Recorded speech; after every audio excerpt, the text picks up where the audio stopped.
السلام علیکم ورحمۃ اللہ وبرکاتہ۔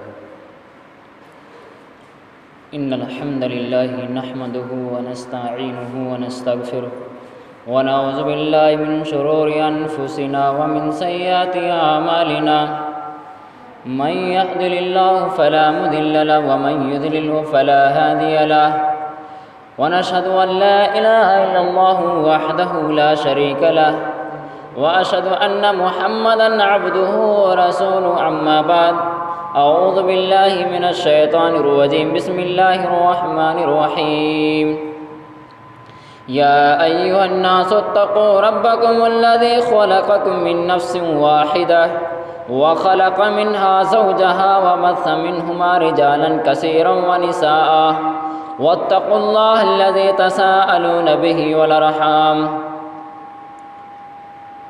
ان الله كان عليكم رقيبا اعوذ بالله من السميع العليم من الشيطان الرجيم بسم الله الرحمن الرحيم يا ايها الذين امنوا اتقوا الله وقولوا قولا سديدا يصلح لكم اعمالكم ويغفر لكم ذنوبكم ومن يطع الله ورسوله فقد فاز فوزا عظيما يا أيها الذين آمنوا اتقوا الله حق تقاته ولا تموتن إلا وأنتم مسلمون أما بعد فإن خير الحديث كتاب الله وخير الهدي هدي محمد صلى الله عليه وسلم وشر الأمور محدثاتها وكل محدثة بدعة وكل بدعة ضلالة وكل ضلالة في النار أعوذ بالله من الشيطان الرجيم بسم الله الرحمن الرحيم تبارك الذي بيده الملك وهو على كل شيء قدير الذي خلق الموت والحياة ليبلوكم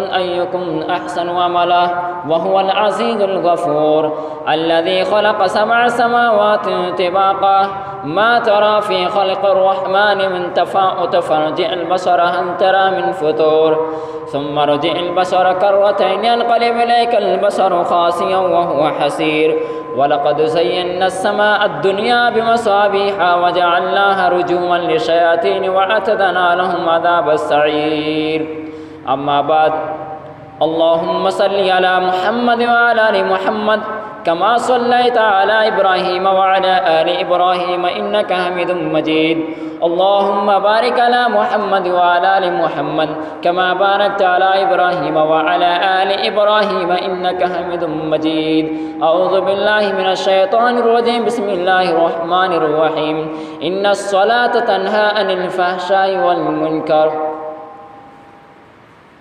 تمام قسم کی تعریف، حمد و ثنا، کبریائی و بڑائی اس وحدہ لا شریک کے لیے ہے جس نے ہم تمام مسلمانوں کو خطبہ جمعہ میں بیٹھنے کی توفیق عطا فرمائی۔ بعدہ قیامت کی صبح تک درود و سلام ہو تمام انبیاء کرام علیہ الصلاۃ والسلام پر، بالخصوص بالعموم احمد مجتبیٰ محمد مصطفیٰ سرور کائنات رحمت للعالمین جناب محمد رسول اللہ صلی اللہ علیہ وسلم پر۔ بزرگان دین، نوجوانان ملت اسلامیہ اور خواتین اسلام،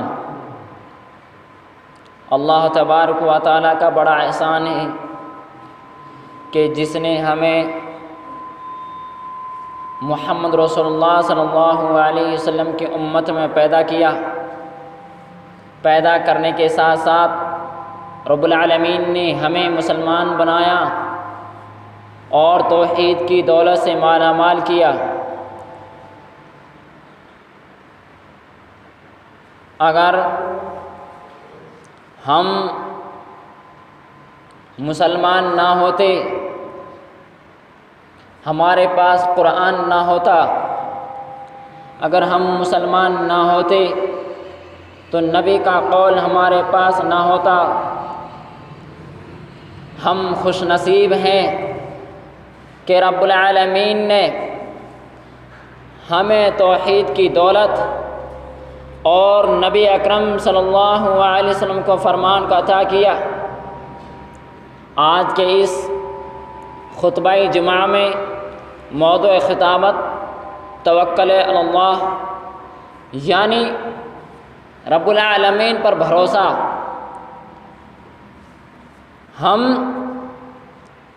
ایمان والے ہیں، اللہ تبارک و تعالیٰ کا بڑا احسان۔ ہمارے پاس قرآن ہے، نبی کا فرمان بھی، اور ہم کو کتنا ہی دکھ پہنچے، کتنی پریشانیاں آئیں، کتنی ہی تکلیفیں جھیلنی پڑے، برداشت کرنی پڑے، پھر بھی ہم کو صرف رب العالمین پر بھروسہ کرنا ہے۔ یہ بھروسہ، یہ توکل صرف اللہ تبارک و تعالیٰ کے لیے ہونا چاہیے۔ اگر آج ہم اپنے اس معاشرے پر غور و فکر کریں، ہم نے جس معاشرے میں آنکھیں کھولی، جس معاشرے کے اندر ہم نے قدم رکھا، وہ معاشرہ آج غیروں پر، اللہ کے علاوہ لوگوں پر، پیروں پر، نقش اور تعویذوں پر لوگ بھروسہ کرنے لگے ہیں۔ اللہ تبارک و تعالیٰ نے قرآن مجید کے اندر اور نبی اکرم صلی اللہ علیہ وسلم نے اپنی احادیث مبارکہ کے اندر ہمیں طریقہ سکھلایا ہے کہ ہم کو اللہ رب العالمین پر بھروسہ کیسے کرنا چاہیے۔ اور ایک ایمان والے کی پہچان ہے کہ وہ اللہ کے علاوہ کسی پر بھروسہ نہیں کرتا، وہ اللہ کے علاوہ کسی پر توکل نہیں کر سکتا۔ نوجوانان اسلام، ہم غور و فکر کریں کہ ہم رب العالمین پر کتنا بھروسہ کرتے ہیں، ہم رب العالمین پر کتنا توکل کرتے ہیں۔ آج ہماری مائیں اور بہنیں، آج ہمارے نوجوان بھائی، آج ہمارے بزرگان جو اس دنیا سے اب چلے گئے ہیں، کہ وہ کچھ ایسے لوگوں پر، ایسے جوتش و جادوگروں پر بھروسہ کیا کرتے تھے اور آج بھی کرتے ہیں۔ لیکن مسلمانوں، ہمیں غور و فکر کرنا چاہیے کہ جس رب نے ہمیں پیدا کیا، جس رب نے ہمیں توحید کی دولت سے مالا مال کیا، ہمیں اسی رب پر بھروسہ کرنا چاہیے، ہمیں اسی رب پر توکل کرنا چاہیے۔ میرے بھائیوں، ہمیں رب العالمین پر کتنا بھروسہ ہے۔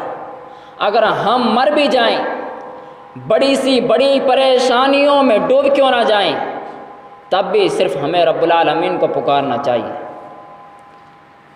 ایک مرتبہ نبی اکرم صلی اللہ علیہ وسلم جنگ سے واپس لوٹ رہے ہیں۔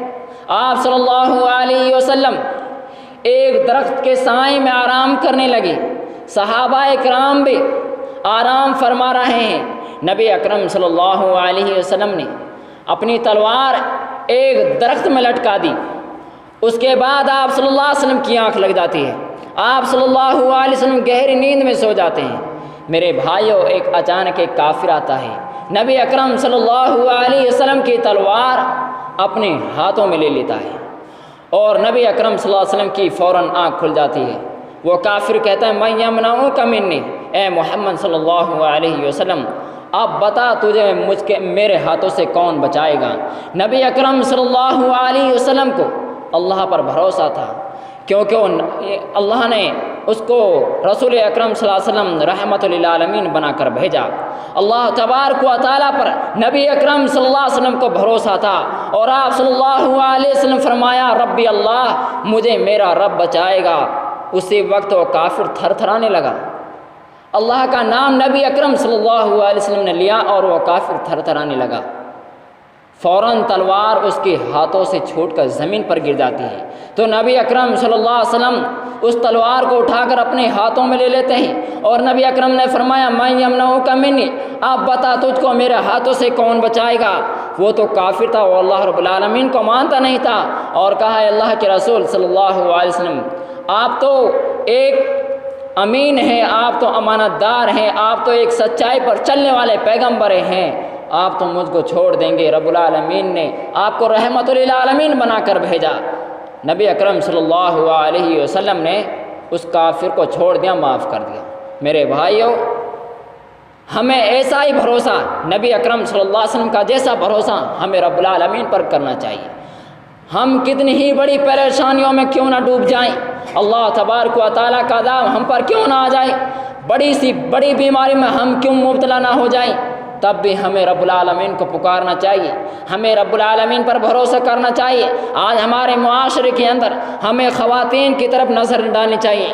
آج ہماری مائیں بہنیں کسی بیماری کے اندر مبتلا ہو جائیں، صرف اللہ رب العالمین پر بھروسہ نہیں کرتے اور فلاں بابا کے پاس جاؤ، وہ ایسا نقش تعویذ دیں گے، باندھنے سے فوراً تمہیں شفا ہو جائے گی۔ میرے بھائیوں، نقش تعویذ باندھنے سے کسی کو شفا نہیں مل سکتی۔ نبی اکرم صلی اللہ علیہ وسلم فرمایا، صحیح بخاری اور مسلم کی روایت، نبی اکرم فرماتے ہیں من علق تمیمۃ فقد اشرک، جس شخص نے نقش اور تعویذ لٹکایا بھروسے کے مطابق اس نے یہ ٹھان لیا کہ اس نقش کے باندھنے سے اللہ رب العالمین مجھے شفا دے دے گا، رب العالمین مجھے اس بیماری سے مبتلا کر دے گا۔ میرے بھائیو، نبی اکرم خود فرماتے ہیں من علق تمیمۃ فقد اشرک، جس نے اس نقش اور تعویذ کو لٹکایا اس نے شرک کیا، اس نے شرک کیا، اس نے شرک کیا۔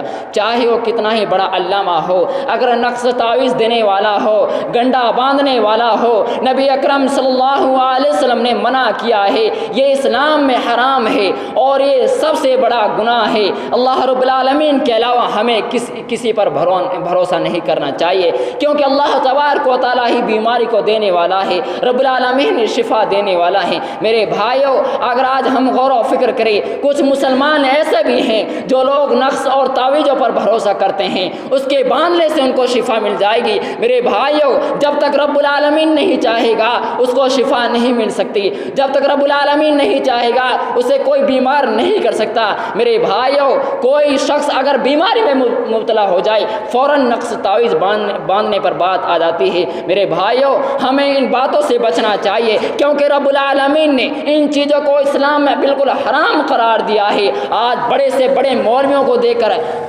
پیسوں کی لالچ میں آ کر لوگ نقش اور تعویذ باندھ دیتے ہیں، لوگوں کو لوٹنے والے مولوی۔